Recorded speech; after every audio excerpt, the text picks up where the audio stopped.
Hey, what's going on, guys? Today I'll be talking about some of the biggest surprises of the 2025 NFL Draft. This on another episode of...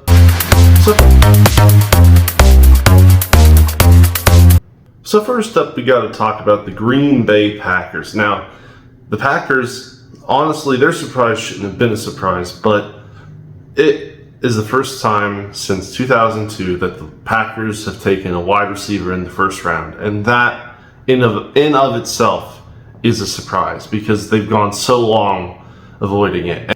And honestly, I feel bad for Aaron Rodgers because he didn't get that kind of help when he was the Packers quarterback. Getting a first round wide receiver is certainly a major focus point, and having that level of talent will as long as the pick pans out, will certainly boost the Packers offense in 2025.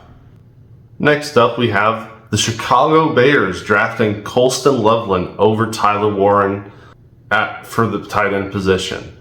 Now, do I think Colston Loveland's a bad tight end? No. He, by all accounts, as a draft prospect, he looks like a great tight end.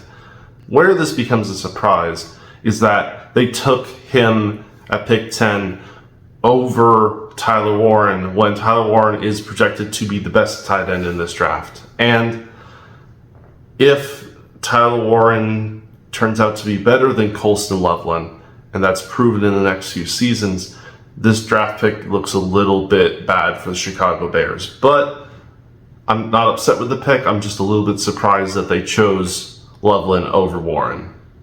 Next up, we have the first surprise of the night, which was the Jacksonville Jaguars trading up to pick 2 to select Travis Hunter. Now, the surprise here is that the Browns traded out with the Jacksonville Jaguars over all other options. And that's because I think Travis Hunter would have been a good player for many teams in the NFL. And I generally thought someone maybe further back would be looking to trade up into the top 3 or 4 picks. But the Jacksonville Jaguars traded up, gave the Cleveland Browns quite a haul of draft picks. Travis Hunter on the Jacksonville Jaguars fills 2 needs that the team has been deficient at over the past few seasons. They need corners and they need wide receivers, and preferably corners and wide receivers that play well. So if Travis Hunter can back up his talk about being able to play both ways on the ball, he should boost the Jacksonville Jaguars, not only their offense, but their defense moving forward. The next surprise was that the Los Angeles Rams, my Los Angeles Rams, traded out of the first round. Now, I thought the Rams would select someone at pick 26. However, the Atlanta Falcons gave them a haul of draft picks, including the Atlanta Falcons 2026 first rounder, in exchange for this pick, and the Rams traded out.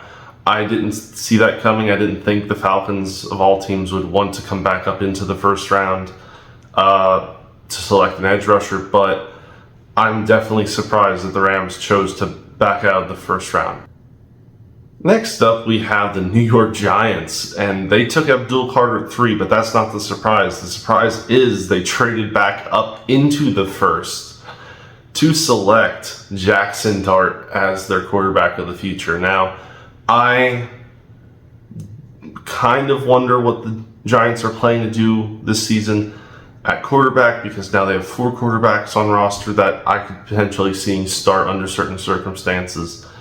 And what's going to happen there will be very interesting.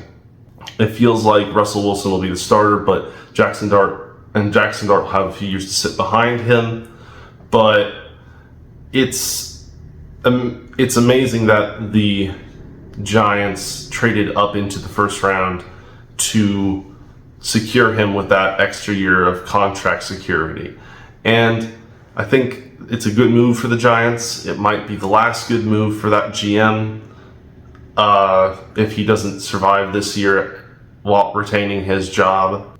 And so we have the biggest surprise of the 2025 NFL Draft, and that is Shedeur Sanders completely falling in the draft.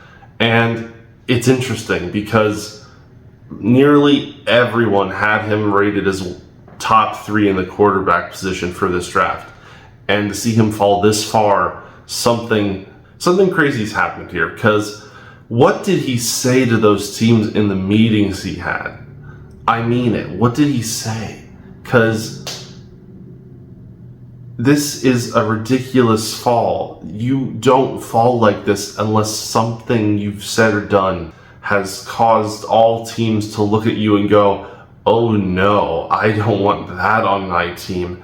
And it has to be something personality-wise, because it certainly isn't how he played in Colorado.